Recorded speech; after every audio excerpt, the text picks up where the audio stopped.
以前我常来这个图书馆的，可是自从它翻新之后呢，我就很久没有来了。你看那么漂亮，哎，好像有个熟人呢。哦，部长你好。部长在看什么书啊？我正好在看这本三毛写的老书，撒哈拉的故事。我以前念中学的时候呢，就喜欢看三毛的小说，而且很向往他所形容的那种情景，因为他旅居西班牙，那个时候说要行万里路比较难，但是可以读万卷书。但现在我觉得图书馆好像借书也越来越方便。对呀，比如说要出国公干，又或者是要去休闲旅游，我都会带一本书。但是现在你不需要局限自己带一本书，你可以通过图书馆的应用程序，无时无刻的有书本陪伴在身边，10本都行，20本都行，没问题。那真好。其实我很久都没有来这个图书馆，你觉得怎么样？我倒是还没有参观整个图书馆，我想要看看你愿不愿意陪我一起去参观。当然，好。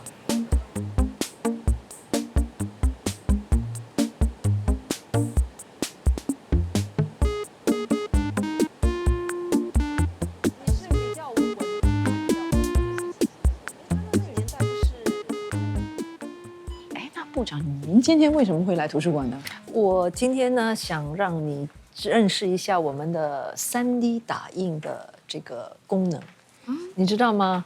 图书馆呢，很多时候大家都是通过这个书籍去学习人类所累积来的这些知识，但是我们希望我们的图书馆呢，它能够为我们的广大的群众也来去认识新科技。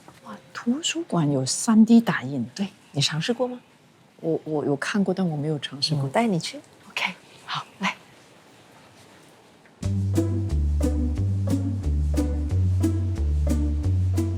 来 ，Joanne， 我带你认识我们国家图书管理局的同事，负责3D 打印的瑞健。你好，部长好，维修好。你好，你好，你好。那3D 打印基本上，我想大部分国人可能都听过这个名词，不过没有机会去尝试应用。会不会是太高端了，太高科技？对了，我听起来好难哦。一般上都有一个误区，会认为说这些科技的学习是很难的。事实上，现在学习科技已经变得很简化了。我们只怕你不敢来尝试，我们不怕你学不会。有年长人士来的？对，我们事实上有很多年长人士来这边应用3D 打印的技术。他们可能是有些就是尝试做一些就是个性化的东西。这里有吗？可以看一下吗？好像像这个像什么东西？安迪会对，这个就是我们一位用户。哎呦，这我可以拿上来吗？拿起来可以。它就是哇，这个完全用3D 打印做出来，完全是用3D 打印的。对，都是用3D 打印的。连它的这个对，底座也是。底座对，除了里面的灯泡不是3D 打印的。事实上3D 打印最主要的就是你要先建一个3D 的模型。3D 打印基本上就是一个像做归纳币的一个过程，一层一层的把材料堆叠上来。像现在我们现在打印的是那个吸尘器的一个，看起来真的是像我们家用的电器需要的，为什么不能去买？这个问题呢，就是吸尘机的软管，它的塑料可能很容易就会硬化，所以会裂开。可是整个吸尘机事实上是还能使用的，所以可以避免浪费的话，我们就可以通过3D 打印的方式来做一个打印一个替代的零件。那除了这些比较实用的东西之外，还有没有什么其他的产品是可以通过3D 打印做出来的呢？对，你如果想要做一些客制化的东西，像比如说，你自己想打印一个手机的壳，手机壳，对，还有一些打印手机壳。对，我们是分阶段的，就是推出不同的那个3D 打印的服务。在区域图书馆，现在我们能够做的就是我们能够提供一些讲座或者是那个工作坊。那这些都是免费的吗？都是免费的。我很想看，按下去会发生什么事情。好，部长你可以试试看。好的，来。所以如果说你要打印一个就是前尺寸的话，可能要超过1天。但如果打印这个呢？我们刚刚设计的这个这个大概只要1个小时。所以那个1个小时后呢，出来的成品就是这个了。对。哇，我们现在来到了另外一个区，对，你有听说过生成式人工智能 （generative AI）？有，如果我们能够应用生成式人工智能，把已故的历史性的人物他们的想法、他们的经历，能够更生动地呈现在我们的广大的读者群当中，是不是一个非常好的一个事情？其中出来的一个新的产品就叫这个聊天书。哦，聊天书啊，对，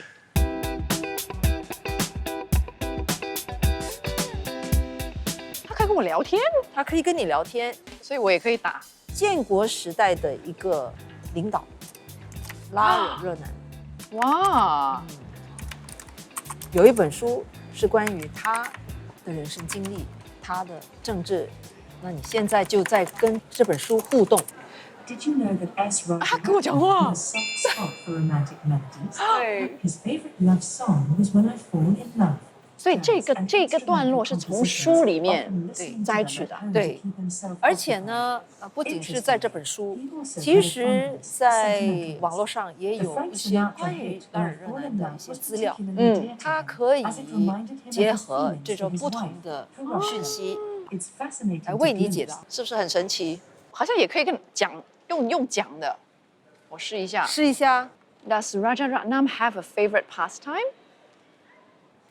多功能的。 Science Roger fiction. Ratnam had a fascinating pastime that might surprise you. He was an avid reader of science fiction. 那接下来是所有的书籍都会有这样的一个科技融入在里面吗？这个呢，就需要一段时间，还有一个过程。它其实就展现了智慧国2.0的其中的一个目标，就是要怎么样通过科技来加强社会的凝聚力。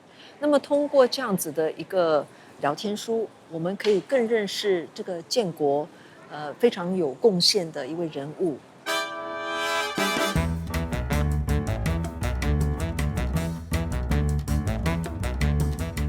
部长，我知道图书馆呢经常都会有一些很有趣的展出。是的，我今天就介绍你认识一位设计大师。来 ，Don，good to see you。你跟我们说一下，你们今天在这里做一些什么样的展览？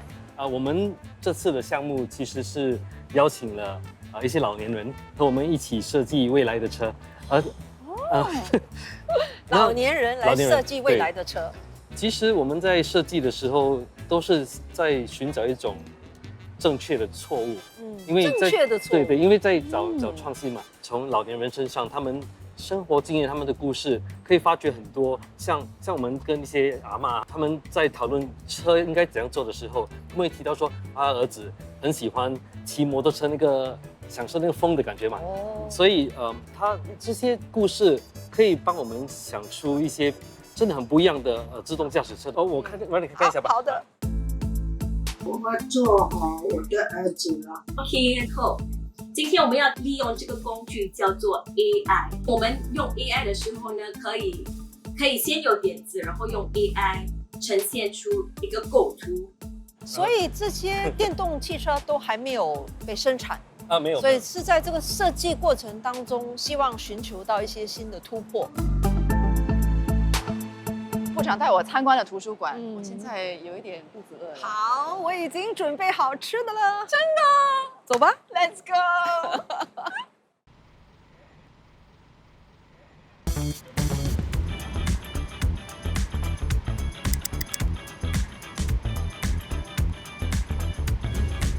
哇，没有想到这个餐车比我想象中大哎。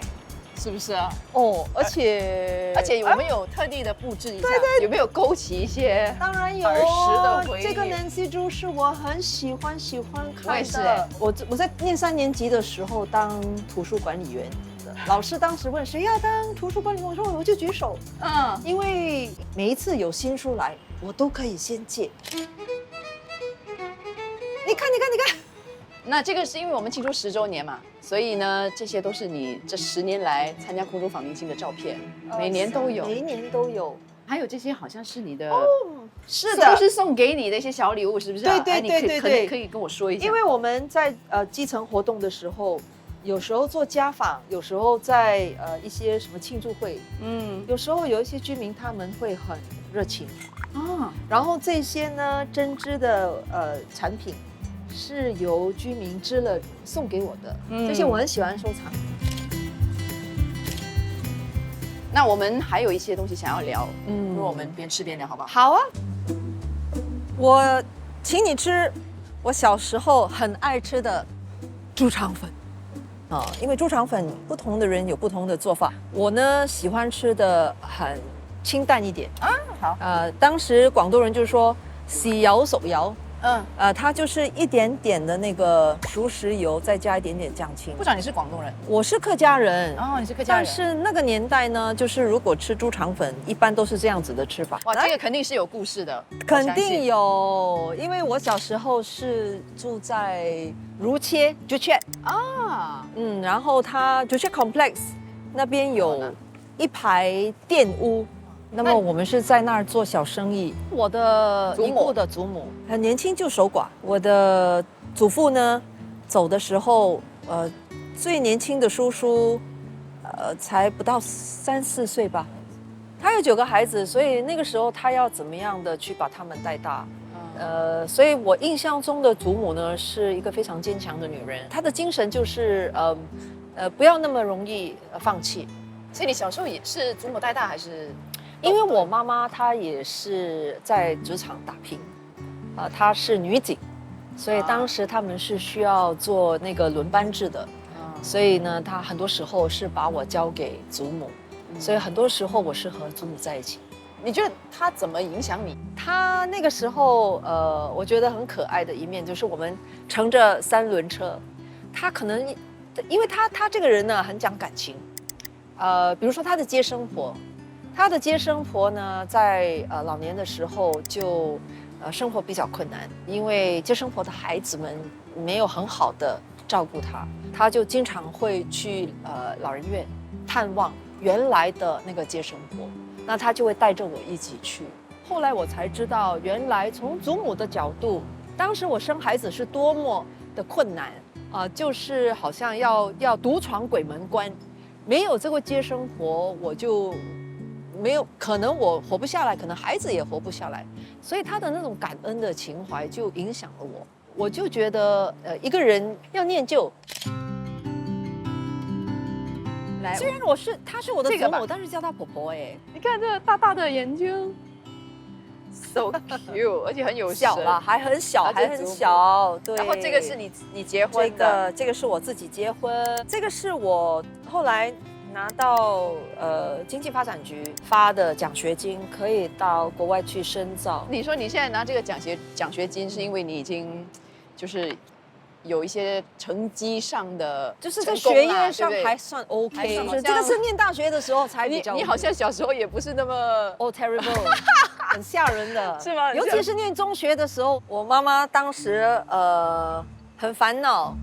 因为相当的叛逆，就不喜欢我妈妈。我觉得她是管着我，不让我打篮球，对学业就没有那么重视，就天天只顾，无论是放学之后也好，或者是在休息的时候，争取15分钟、20分钟也好，就跑到篮球场去，天天打的那个汗流浃背。那么尤其是到了中3就不务正业咯，就尤其是开始学那个高级数学的时候，一塌糊涂。第1、2次的那个考卷拿回来的时候是不及格的，那么我就很怕妈妈看到，我就藏起来。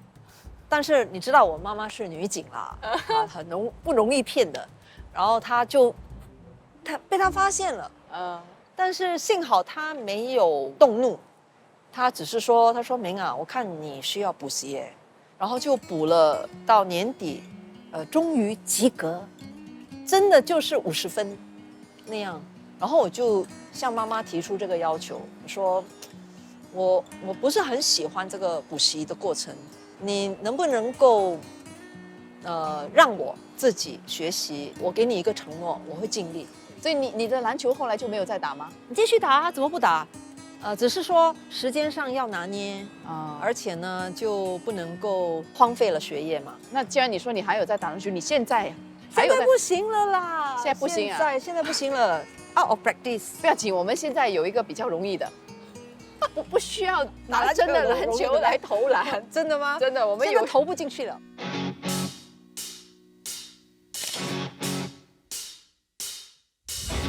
这个不容易耶，摆这里可以吗怎么玩法？哎，好像不行哦。呢。哎，差不多了，差不多有一点点。来哇，那个差不多。哎，你有拍到吗？大概是这样子。对对对，差不多差不多差不多。对，再来试一下。耶！部长，你会不会是那种就是失败了之后，你还是要一直试才会成功？是不是？对，不是说不服输，嗯，而是就是觉得这已经向自己做出了一个承诺，就尽量把它做好。我也是这样哎，我觉得，所以我觉得我们两个好像有一些类似的地方，演绎方面是不是 ？OK， 这张好像有照片，来我们来看。老师说，我们要呈现一场表演，他就让我当这个，应该是也不能说是主角吧，反正就站在大家面前唱歌跳舞，很小了那个时候6岁吧。那除了这个经验之外，你还有没有其他的有表演经验？有一天，爸爸说带你到电视台去，我说什么是电视台？所以我8岁的时候，爸爸就带我到那个 Radio Television Singapore 去试镜，我就没有去想那么多，我觉得挺好玩的这个地方，好像很神秘，然后就考取了进入这个儿童演员训练班，那个时候还拍了一个剧集。那个是我当主角，我记得那个故事叫做骄傲的小金，我就是那个小金。拍完之后还有工资可以拿，就是我因此就拿到了45块钱的工资。我第一次赚取的工资就是8岁就在电视台发给我的工资。所以你也没有兴趣吗？就是在目前当演员也好啊，歌星啊，什么都好，有这方面的兴趣吗？没有太大的兴趣吧，本身很喜欢唱歌。如果叫你现在要唱一首，记得，竟然是校歌。对。So will you sing for me? If I say, That's what you. 我的校歌唱得很好。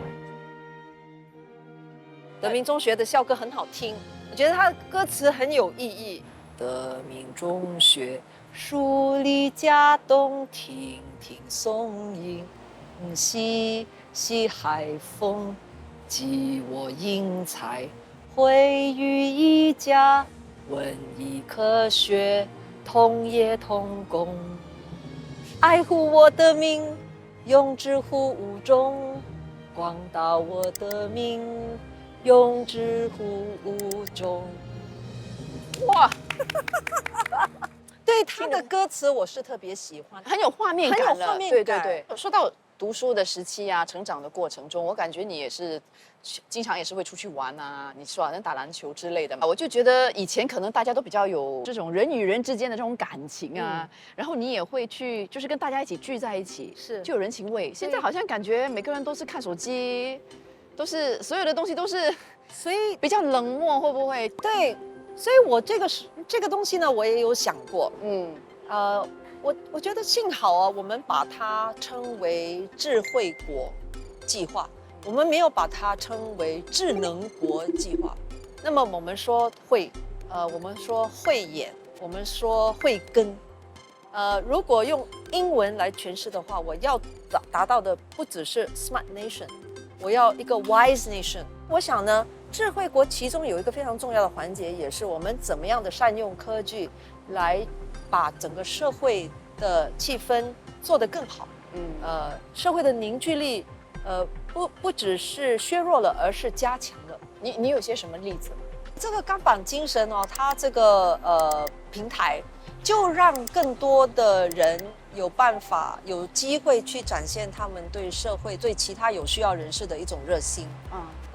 那么我们在做家访的时候，有时候会碰到一些人，他因为生活上发生了一些他没有预料的事情，比如说被裁员，那么但是家里又有这个需求，比如说孩子需要一个计算机，或者是他的电器坏了，我们可以通过钢板精神这个平台来去把这个信息传达出去。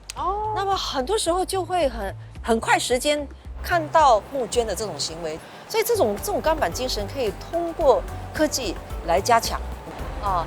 很多时候就可以看得出社会的这个热心。其实我相信，只要我们有意识的去怎么样利用科技来保持这样的一种人与人之间的关系，是可以做得到的。是可以做到的。其实我相信我们也有推出了很多不同的应用程序嘛。是，我们去看看一下我们的公众到底认不认识这些好啊，比较普遍的应用程序，好不好？ OK。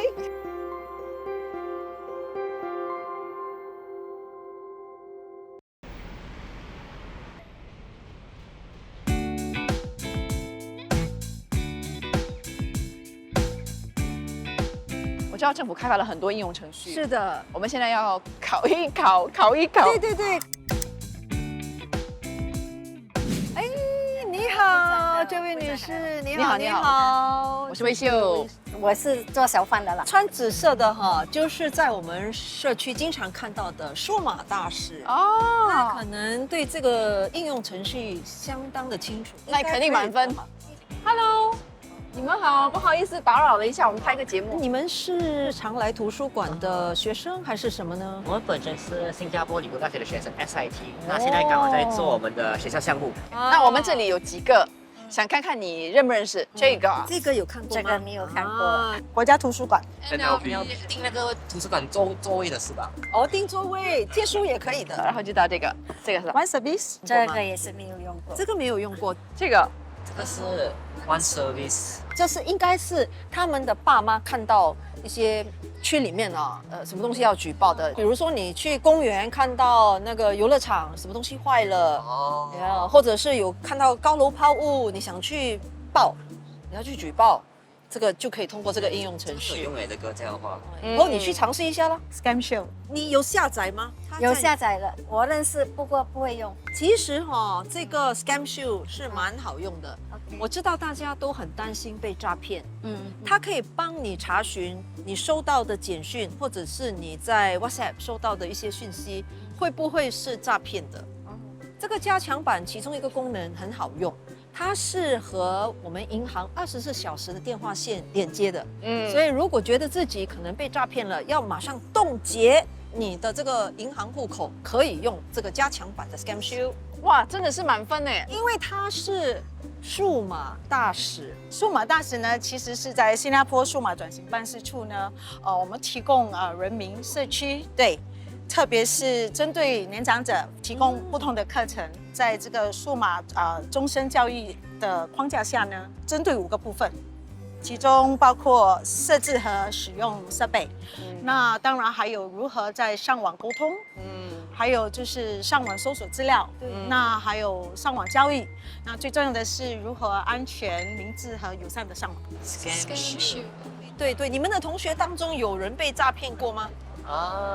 目前来说应该是比较多，是我爸妈的辈分比较听到比较多。真的吗？你以为都是比较年纪比较大的人被诈骗是吗？其实按照数据其实是年轻人被诈骗的更多，所以你们不要掉以轻心哦。好。哎，你好，来，我们在做一个节目，然后想要问你，知不知道什么叫深伪视频？身为deepfake 吗？啊，对。其实我发现，就是因为现在诈骗已经越来越高科技，对，越来越高科技了，甚至有我们所谓的深伪。叫 Deepfake。对。在 TikTok 那些有看过。你觉得你马上看的话，你马上可以认出这个是假的吗？有听说过？有看过吗？我不知道我看的视频是真的还是假的。我觉得我们来考一考。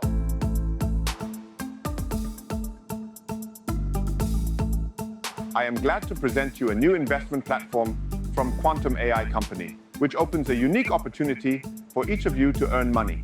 怎么样？好像不太可能，他讲的话题都有一点不像他会讲的话。老虎们，你可以看得出他有一点点。所以你有一点怀疑。对。觉得是假的。我觉得他就是如果仔细看的话，他的嘴巴浮动有一点。就是他那个时间是错的，但是我觉得如果平常我没有注意看的话，我觉得这是真的。会受骗吗？有可能。但是你觉得会不会有些人会相信呢？我觉得会。为什么呢？因为他是看到李显龙在那个讲这些了，所以他们会相信。我觉得我们刚好是因为是科技的学生，所以我们也大概知道这个东西，所以我们可能会小心一些。不过一般人他们可能不知道这个科技存在，也不知道是可以伪造出来的，所以就说哎，应该就是他讲的东西。And completely exonerated. In a second case, CPIB found calls to a new investment platform from Quantum AI Company, which opens a unique opportunity for each of you to earn money. 你觉得你的家人当中有没有人会受骗？